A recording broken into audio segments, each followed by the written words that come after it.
Salut à tous.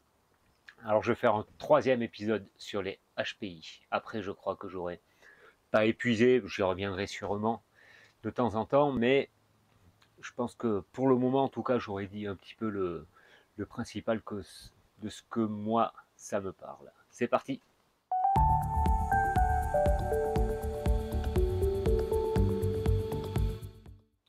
Encore une fois, je le redis, je suis absolument pas spécialiste de HPI. Je raconte un petit peu ce que moi je vis en tant que HP et à avoir partagé aussi beaucoup avec d'autres personnes. Il y a pas mal de choses similaires, mais ça ne reflète absolument pas tout le monde, loin de là. Il y a, j'ai parlé pas mal de la souffrance du HP. Il y a beaucoup de HP qui ne sont pas dans ces grosses souffrances. Il y en a beaucoup qui s'épanouissent à fond dans leur vie, qui ont trouvé leur chemin, qui ont trouvé leur voie. Aujourd'hui, ça va être un petit peu comment se comporter, pas se comporter réellement, mais voilà, moi en tout cas, les choses à pas faire quand je suis dans mes souffrances, quand je suis dans mes fonctionnements pur HPI, j'ai réussi à détecter pas mal de choses, et notamment la chose qui est de donner des conseils sur ce qu'il faut faire absolument. Tu vas pas bien, tu devrais faire ça. Ah mais c'est parce que peut-être tu fais ça. Tu n'arrives pas à te concentrer parce que tu fais ça. Et toujours recevoir des conseils, des conseils, des conseils. Moi, ça me fige complètement, ça me bloque et je repousse complet. Je sais, j'ai beau savoir que c'est de la bonne volonté, que c'est parfois même bien accueilli et tout ça, mais si je ne l'ai pas demandé, et souvent les HPI, s'ils l'ont pas demandé, ça sert à rien. Et moi, quand on me donne des conseils, et même parfois quand je les ai demandés aussi, je les tourne toujours de façon à ce que, de quelle façon je vais pouvoir faire ce conseil-là à ma façon. J'arrive pas à prendre un conseil, une façon de faire, et juste à l'appliquer. Il faut toujours que je la détourne, que je cherche un petit peu ma façon de faire, mon truc, et ça, toujours le compliquer aux yeux des autres. Une autre chose aussi qui est importante, c'est le HPI va avoir des idées assez grandes, assez hautes. Au moment où il y a les idées sur des phases un peu hautes comme ça, ça va paraître hyper clair que c'est réalisable, que c'est possible, que tout est possible bien sûr, et on va se mettre facilement dans l'échec. Maintenant, ça j'ai commencé à le détecter pas mal. Donc quand j'ai des idées, je me pose, je les écris, je note, j'observe, j'essaye de prendre du recul un maximum pour ne pas me mettre dans des situations d'échec. Quand une personne va demander quelque chose à la personne HPI, en tout cas à moi, et notamment, comment je pourrais dire ça, notamment, moi j'aurais besoin que tu ailles bien.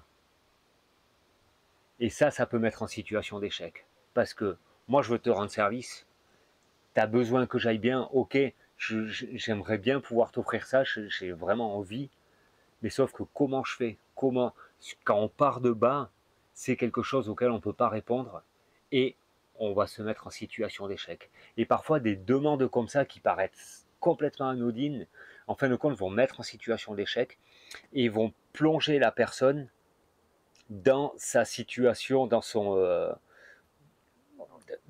fonctionnement de survie en fait. Moi, mon fonctionnement de survie, c'est la fuite, c'est me casser. Pendant des années, quelques petites années, j'avais trouvé une astuce qui était génialissime. J'ai habité dans un fourgon, et comme ça, dès que j'étais confronté, boum, je démarrais, piouf, et je me cassais. Et ça a vraiment été pour moi un fonctionnement qui était génial, qui m'a pas apporté vraiment la longévité de mon fonctionnement, je m'en aperçois maintenant, qui m'a apporté plein de choses super, ça j'entends bien, mais qui me permettait trop facilement, en fin de compte, de plonger dans mon état de survie. Ça peut être la colère, ça peut être l'attaque, ça peut être le mutisme, un état de survie, ça peut être pas mal de choses comme ça. Et c'est vrai que quand on est HPI, on va avoir vraiment cette volonté de bien faire. En plus, on est poussé un petit peu par cette hypersensibilité et on va vouloir répondre aux questions qu'on nous pose et on va vouloir donner ce qu'on nous demande, mais on va pouvoir se mettre facilement aussi dans la situation d'échec. La situation d'échec, du coup, jugement, donc jugement de soi, on n'est pas bon, on n'est pas adapté, on replonge, et ça continue, et ça continue, et ça continue. C'est très compliqué comme ça paraît très complexe, ça l'est,